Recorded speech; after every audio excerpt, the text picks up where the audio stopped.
तो आइए दोस्तों, ये पहला सवाल देखते हैं। एक फल विक्रेता को 140 रुपये में 48 संतरे बेचने पर 10% की हानि होती है, तो उसे 140 रुपये में कितने संतरे बेचने चाहिए ताकि उसे 35% का लाभ प्राप्त हो। तो देखिए दोस्तों, इस सवाल में क्या बोला जा रहा है कि जब वो 140 रुपये में 48 संतरे बेचता है तो उसे 10% की हानि होती है और अब उसे 35% का लाभ चाहिए। ठीक है, तो लाभ और हानि हमें प्रतिशत में जब भी दिया होगा तो आपको ध्यान रखना है कि जो क्रय मूल्य होता है यानी सीपी होता है वो प्रतिशत में हमेशा 100% होता है। ठीक है, इस बात का आपको ध्यान रखना है। ठीक है, अभी देखिए उसे 10% की हानि हो रही है, तो हानि किस पे होती है? क्रय मूल्य पे, यानी कि अभी उसका विक्रय मूल्य कितना है?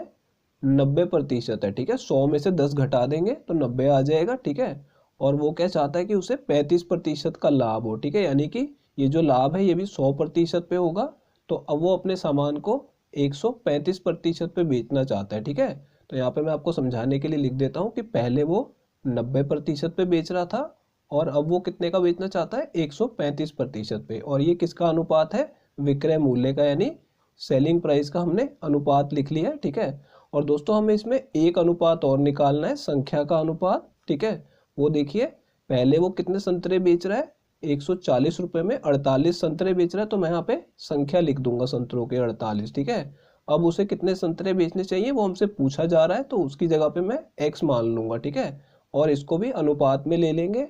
तो यहाँ पे दो अनुपात हमने लिख लिए हैं। अब देखिए दोस्तों, इनको काट के सॉल्व कर लेंगे। इन दोनों को पहले 15 से काट लेंगे तो कितना आएगा? यहाँ पे 9 आ जाएगा। ठीक है, और इसे 15 से काटेंगे तो 6 आ जाएगा। ठीक है, अभी ये दोनों 3 से और कट सकते हैं, तो 3 से काट देंगे तो यहाँ पे 2 आएगा। यहाँ पे 3 से काटेंगे तो 3 आ जाएगा। ठीक है, अब देखिए इसमें आप ऊपर नीचे भी काट सकते हैं। 3 से जब मैं 48 को काटूंगा तो ये 16 पे कटेगा। ठीक है, यहाँ पे 1 बचेगा। ठीक है, अब देखिए इस तरफ कटने के लिए कुछ भी नहीं बचा, तो इन दोनों को गुणा कर लेना है आपको। ठीक है, दोनों को गुणा करेंगे तो x आ जाएगा, और इन दोनों को गुणा करेंगे तो 16 दूनी 32 आ जाएगा। ठीक है, यानी कि x की वैल्यू कितनी आ गई है? 32 आ गई है, यानी कि उसे 140 रुपये में 32 संतरे बेचने होंगे। ठीक है, तो ये तीसरा ऑप्शन करेक्ट है दोस्तों। तो आइए दोस्तों, ये अगला सवाल देखते हैं। 1 रुपये में 16 टॉफियां बेचने पर दुकानदार को 25% की हानि होती है, तो 20% का लाभ प्राप्त करने के लिए उसे 1 रुपये में कितनी टॉफियां बेचनी होंगी हमें बताना है दोस्तों। तो देखिए दोस्तों, इस सवाल में शॉर्ट ट्रिक कैसे लगाएंगे। यहाँ पे बोला जा रहा है कि 1 रुपये में 16 टॉफियां बेचने पर 25% की उसे हानि होती है। ठीक है, जैसे मैंने आपको पिछले सवाल में बताया था कि क्रय मूल्य 100% होता है, उस पर 25% की हानि हो गई। ठीक है, तो यानी कि विक्रय मूल्य कितना हो जाएगा? सेलिंग प्राइस 75% हो जाएगा। ठीक है, तो मैं यहाँ पे लिख देता हूँ सेलिंग प्राइस यानी विक्रय मूल्य। ठीक है, तो पहले वो अपने सामान को 75% पे बेच रहा था। ठीक है, अब उसे 20% का लाभ चाहिए। ठीक है, तो यानी अब उसे कितने में बेचना होगा? 100 जमा 20 यानी 120% पे बेचना होगा। ठीक है, तो ये हमने विक्रय मूल्य का अनुपात निकाल लिया। ठीक है, और दूसरा अनुपात मैंने आपको बताया था संख्या का होता है। ठीक है, तो संख्या कितनी है? पहले 1 रुपये में 16 टॉफियां बेच रहा था। ठीक है, तो पहले के नीचे मैं 16 लिख दूंगा। ठीक है, तो बोल रहा है अब उसे 1 रुपये में कितनी टॉफियां बेचनी होंगी, तो वो हमें निकालना है, तो उसकी जगह पे हम x लिख लेंगे। ठीक है, अब हमारे पास दो अनुपात आ गए, अब इन्हें काट के सॉल्व कर लेते हैं। इन दोनों को दोस्तों 15 से काटा जा सकता है। ठीक है, तो यहाँ पे 8 आ जाएगा 15 से काटने पे, और इधर 5 आ जाएगा। ठीक है, और इस वाले 8 से नीचे वाले 16 को काट सकते हैं, तो यहाँ पे 2 आ जाएगा। तो इन दोनों को गुणा करेंगे तो कितना आ जाएगा दोस्तों? 10 आ जाएगा, और यहाँ पे 1 बचा हुआ है तो इसका गुणा x में करेंगे तो x ही आ जाएगा। ठीक है, और यहाँ पे बीच में बराबर का निशान लगा देंगे, यानी कि उसे 1 रुपये में 10 टॉफियां बेचनी चाहिए। ठीक है, तो ये हमारा इस सवाल का आंसर होगा। ये चौथा ऑप्शन करेक्ट है दोस्तों। तो आइए दोस्तों, ये अगला सवाल देखते हैं। किसी व्यक्ति की आय में 16 सही 2/3% की कमी हो गई, तो उसकी नई आय को बढ़ाकर मूल आय पर वापस लाने के लिए उसमें कितने प्रतिशत वृद्धि करनी होगी, ये हमें बताना है दोस्तों। तो देखिए दोस्तों, इस सवाल को शॉर्ट ट्रिक से कैसे करेंगे। यहाँ पे बोला जा रहा है कि किसी व्यक्ति की आय में 16 सही 2/3% की कमी हुई है। ठीक है, तो यहाँ पे पहले हम इसका भिन्न लिख लेंगे, यानी कि फ्रैक्शन लिख लेंगे। 16 सही 2/3 इसको प्रतिशत को भिन्न में बोलते हैं 1/6, ठीक है। ये आपको ध्यान रखना होगा कि 16 सही 2/3 प्रतिशत 1/6 होता है, ठीक है। तो यहाँ पे देखिए 1/6 की उसकी आय में कमी हो रही है, ठीक है। तो ध्यान से देख लीजिए, यहाँ पे माइनस लगेगा क्योंकि यहाँ पे कमी बोली जा रही है, ठीक है। अब यहाँ पे हम एक फ्रैक्शन और लिखेंगे क्योंकि हमें वृद्धि करनी है, तो यहाँ पे मैं प्लस लिख दूंगा, ठीक है। तो एक हम भिन्न और लिखेंगे यहाँ पे, जिसमें ऊपर वाली वैल्यू तो हमेशा सेम ही रहेगी, ठीक है। ये आपको ध्यान रखना है, यहाँ पे 1 है तो ऊपर 1 ही रहेगा, और नीचे देखिए क्या आएगा 6 - 1, ठीक है। ये ध्यान रखना है, 6 - 1 यानी 6 में से 1 घटा देंगे तो नीचे 5 आ जाएगा, ठीक है। ये इस क्वेश्चन को करने की ट्रिक है। अब 1/5 को हम प्रतिशत में क्या बोलते हैं, 20% बोलते हैं, ठीक है। अगर आपको ध्यान नहीं है तो आप ये क्या कर सकते हैं, इसे 100 से गुणा करके प्रतिशत में बदल लीजिएगा, ठीक है। तो 5 से जब से काटेंगे तो ये 20 पे कटेगा। तो ये हमारा दोस्तों इस सवाल का आंसर होगा। देखिए दोस्तों, ये तीसरा ऑप्शन करेक्ट है। तो आइए दोस्तों, ये अगला सवाल देखते हैं। 27 पुरुष अथवा 36 महिलाएं किसी कार्य को 15 दिनों में पूरा कर सकते हैं, तो 21 पुरुष और 17 महिलाएं मिलकर उस कार्य को कितने दिनों में पूरा करेंगे, हमें बताना है दोस्तों। तो देखिए दोस्तों, इस सवाल में क्या बोला जा रहा है कि 27 पुरुष अथवा 36 महिलाएं किसी कार्य को 15 दिनों में पूरा कर सकते हैं, ठीक है। यहाँ पे अथवा दिया हुआ, ये आपको ध्यान रखना है कि यानी कि 27 पुरुषों का समूह काम करे या फिर 36 महिलाएं काम करें तो 15 दिनों में कार्य पूरा हो जाता है, ठीक है। दोनों समान दिनों में पूरा कर रहे हैं, इसका मतलब 27 पुरुषों की कार्य क्षमता 36 महिलाओं के बराबर है, ठीक है। तो यहाँ पे हम लिख सकते हैं 27 पुरुष, इसे मैं पुरुष को P लिख रहा हूँ, ठीक है, किसके बराबर है 36 महिलाएं, ठीक है। तो मैं यहाँ पे M लिख दूंगा महिलाओं की जगह पे, ठीक है। तो हम इससे उनकी कार्य क्षमता का अनुपात निकाल लेंगे। तो देखिए यहाँ पे पुरुष और नीचे भाग में महिलाएं किसके बराबर हो जाएगा 36 और भाग में 27, ठीक है। हमने क्या किया, M को इस तरफ ले आए नीचे भाग में और 27 को उस तरफ भेज दिया, ठीक है। संख्या को संख्या के नीचे भेज दिया है। अब इन दोनों को काट लेंगे 9 से, तो कितना आ जाएगा 4/3 आ जाएगा, ठीक है। दोनों को 9 से काटने पे, तो यानी पुरुष की कार्य क्षमता यदि 4 है तो महिला की कार्य क्षमता कितनी है 3 है, ठीक है। इस तरीके से आपको पहले कार्य क्षमता निकाल लेनी है। अब देखिए दोस्तों क्या बोला जा रहा है, 21 पुरुष और 17 महिलाएं मिलकर उस कार्य को कितने दिन में करेंगे, ठीक है। यानी कि यहाँ पे और दिया हुआ है, यानी ये सब मिलके एक समूह है, ठीक है। तो देखिए यहाँ पे इसका आंसर कैसे निकलेगा, सबसे पहले आपको कुल कार्य और भाग में एफिशिएंसी, ठीक है, यानी कि कार्य क्षमता का अनुपात निकालना होगा, ठीक है। तो कुल कार्य कहाँ से मिलेगा, देखिए यहाँ पे इन दोनों में से आप कोई सा भी एक समूह ले सकते हैं, आंसर सेम आएगा। तो मैं यहाँ पे 27 पुरुष ले रहा हूँ, ठीक है। तो देखिए यहाँ पे 27 पुरुष यानी 27P जब कार्य को करते हैं तो कार्य कितने दिनों में पूरा हो जाता है, 15 दिनों में पूरा हो जाता है, ठीक है। इस तरीके से आपको लिख लेना है 27 पुरुष गुणा 15, ठीक है। अगर आप महिलाओं का लिखेंगे तो 36M लिखेंगे और गुणा में 15 लिखेंगे, ठीक है। तो देखिए यहाँ पे इससे आपको कुल कार्य मिल जाएगा और एफिशिएंसी कहाँ से मिलेगी, यहाँ पे देखिए 21 पुरुष जमा 17 महिलाएं, ठीक है। तो यहाँ पे देखिए 21 पुरुष जमा में 17 महिलाएं, ठीक है। तो इस तरीके से आपको लिख लेना है। अब देखिए यहाँ पे P की और M की वैल्यू हमारे पास हम निकाल चुके हैं, ठीक है। बस वैल्यू डाल के आंसर निकाल लें। तो देखिए यहाँ पे 27 और P की वैल्यू की जगह क्या लिखेंगे, यहाँ पे 4 लिख लेंगे गुणा में 15, ठीक है। और इनको जमा करना होगा तो हम पहले नीचे लिखने से पहले यहीं पे जमा कर लेते हैं। P की वैल्यू कितनी है 4 है, ठीक है। तो 21 चौक कितना हो जाएगा 84 हो जाएगा, ठीक है। और यहाँ पे M की वैल्यू 3 है तो 17 तिया जमा में 51 लिख लेंगे, ठीक है। तो इन दोनों को जमा करेंगे तो कितना आ जाएगा 4 और 1 5 और 8 और 5 13, ठीक है। तो यानी कितना आ गया 135। तो ये कार्य क्षमता आ गई है 135, ठीक है। अब देखिए यहाँ पे 15 के पहाड़े में 135 आता है, तो पहले इसे काट लेंगे, ऊपर 1 आ जाएगा और नीचे 9 आ जाएगा, ठीक है। और यहाँ पे 9 से 27 को काटेंगे तो 3 पे कटेगा, ठीक है। नीचे अब और कुछ नहीं बचा, तो इन दोनों को गुणा करेंगे तो कितना आ जाएगा 12 आ जाएगा, ठीक है। तो यानी कि 12 दिनों में वो कार्य समाप्त हो जाएगा। तो ये हमारा आंसर है दोस्तों, ये दूसरा ऑप्शन करेक्ट है। तो आइए दोस्तों, ये अगला सवाल देखते हैं। 48 छात्रों की एक कक्षा में सभी छात्रों के औसत अंक 72 हैं।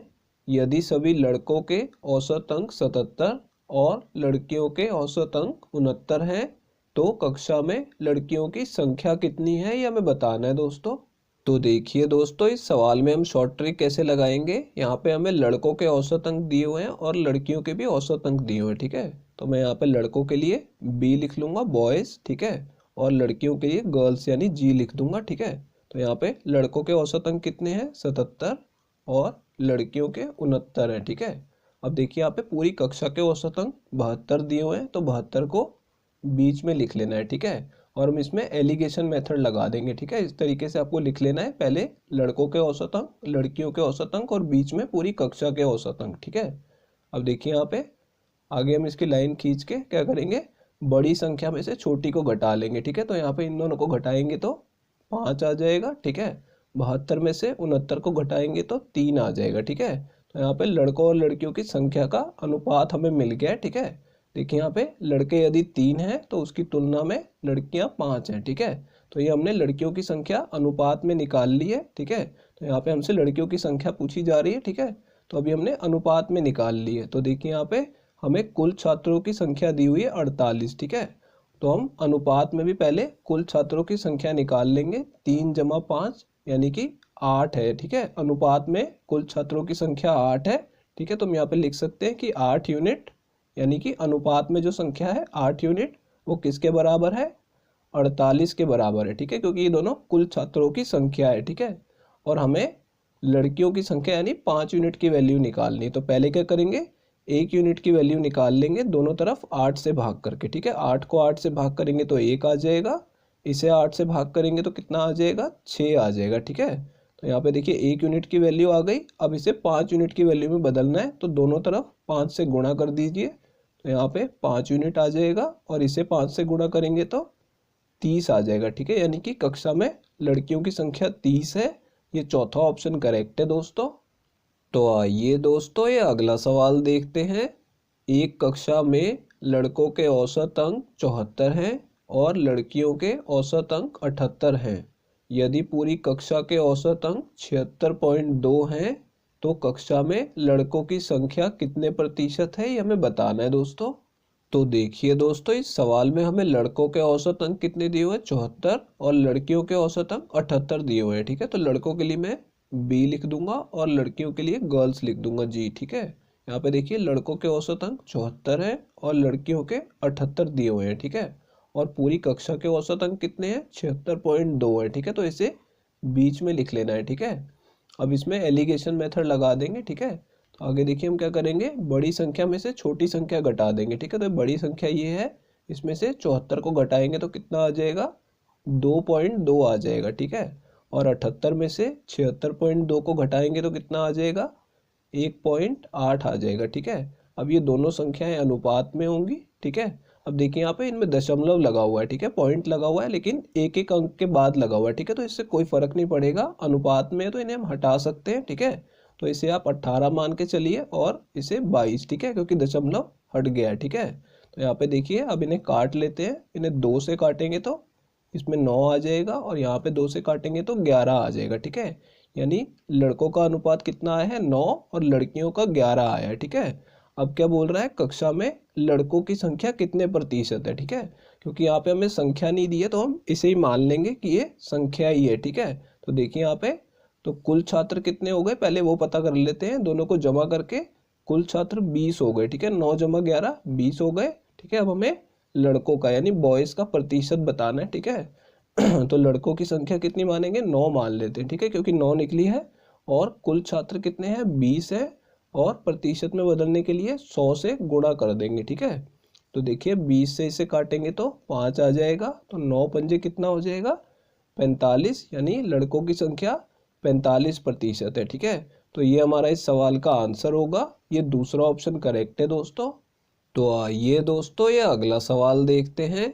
8 वर्ष पहले पिता की आयु पुत्र की आयु की तिगुनी थी और 8 वर्ष बाद पिता की आयु पुत्र की आयु की दोगुनी होगी, तो पुत्र की वर्तमान आयु कितनी है ये हमें बताना है दोस्तों।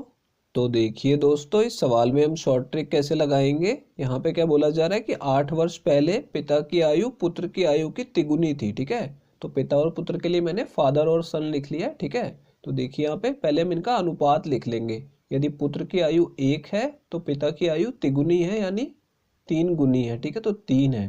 तो यहाँ पे अनुपात हमने लिख लिया 3:1। ठीक है, और ये कब था? 8 वर्ष पहले था। ठीक है, तो मैं यहाँ पे एक बार लिख लेता हूँ आपको समझाने के लिए कि 8 वर्ष पहले ये अनुपात था। ठीक है, और अब देखिए क्या बोला जा रहा है कि 8 वर्ष बाद पिता की आयु 2 गुनी होगी। ठीक है, तो यहाँ पे मैं नीचे इसकी आयु फिर से पुत्र की 1 लिख लेता हूँ और यहाँ पे पिता की 2 गुनी हो जाएगी, तो यानी 2 हो जाएगी। ठीक है, तो ये 8 वर्ष बाद होगी।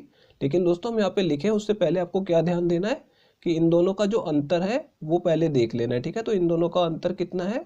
2 का अंतर है। ठीक है, और इन दोनों में कितना अंतर है? इन दोनों में 1 का अंतर है। ठीक है, तो पहले ये अंतर बराबर कर लेने हैं। ठीक है, तो देखिए यदि मैं इसे 2 से गुणा कर दूं, ठीक है, तो इनका अंतर भी 2 का हो जाएगा। कैसे करेंगे? 2 से इन दोनों को गुणा कर देंगे तो कितना आ जाएगा? यहाँ पे 4 आ जाएगा, और यहाँ पे 2 से गुणा करेंगे तो 2 आ जाएगा। ठीक है, तो देखिए अब इनका अंतर भी 2 का हो गया। 4 में से 2 घटाएंगे तो 2 आ रहा है। ठीक है, तो आपको इस वाले अनुपात को नहीं लेना है। ठीक है, ये आपको ध्यान रखना है कि अंतर बराबर कर लेने हैं पहले। ठीक है, तो यहाँ पे 8 वर्ष बाद जो अनुपात है वो ये वाला लेना है। ठीक है, ये एग्जाम में आपको ध्यान रखना है। ठीक है, अब देखिए यहाँ पे इनकी आयु में वृद्धि हो रही है। ठीक है, कितनी वृद्धि हो रही है? 1 की वृद्धि हो रही है। ठीक है, इसकी आयु 1 से 2 हो जा रही है। ठीक है, और यहाँ पे 3 से 4 हो रही है। ठीक है, तो यहाँ पे भी 1 की वृद्धि हो रही है। ठीक है, लेकिन वर्षों में कितनी वृद्धि हो रही है? ठीक है, 8 वर्ष पहले से लेके 8 वर्ष बाद तक। ठीक है, अगर आप सीधा देख सकते हैं तो 16 वर्ष आपको दिख रहा होगा, नहीं तो मैं आपको इसका तरीका बता देता हूँ कि 8 और 8 को जमा कर लीजिए। ठीक है, तो कितना आ जाएगा? 16 वर्ष आ जाएगा। तो यहाँ पे देखिए हम अनुपात में कह सकते हैं कि 1 यूनिट की वृद्धि हो रही है दोनों की आयु में, और वर्षों में देखेंगे तो 16 वर्ष की वृद्धि हो रही है। ठीक है, हमें यहाँ तक पहुँच जाना है पहले। ठीक है, अब देखना है कि सवाल क्या पूछ रहा है, पुत्र की वर्तमान आयु कितनी है। ठीक है, तो देखिए यहाँ पे हमें 8 वर्ष पहले का अनुपात पता है या फिर 8 वर्ष बाद का पता है। ठीक है, तो हम यहाँ पे ये वाला अनुपात ले लेते हैं जो 8 वर्ष पहले था। पुत्र की आयु 1 यूनिट थी। ठीक है, तो 1 यूनिट की वैल्यू हमारे पास पहले से ही है। ठीक है, यानी कि 8 वर्ष पहले पुत्र की आयु 16 वर्ष थी, तो उसकी वर्तमान आयु कितनी होगी? तो आज उसकी आयु कितनी हो जाएगी? अगर 8 वर्ष पहले 16 थी तो इसमें 8 वर्ष जमा कर देंगे तो आज की आयु आ जाएगी, यानी कि 24 वर्ष आ जाएगी उसकी वर्तमान आयु। तो ये दोस्तों हमारा आंसर आ गया है, ये दूसरा ऑप्शन करेक्ट है। दोस्तों अगर ये वीडियो आपको पसंद आई हो तो इसे लाइक कर दीजिए, और दोस्तों अगर आप लोग चैनल पे नए हैं तो चैनल को सब्सक्राइब जरूर कर लीजिएगा, और दोस्तों नोटिफिकेशन बेल को दबाना बिल्कुल मत भूलिएगा। तो दोस्तों इस वीडियो को यहीं ख़त्म करेंगे, आपसे मिलते हैं अब अगली वीडियो में।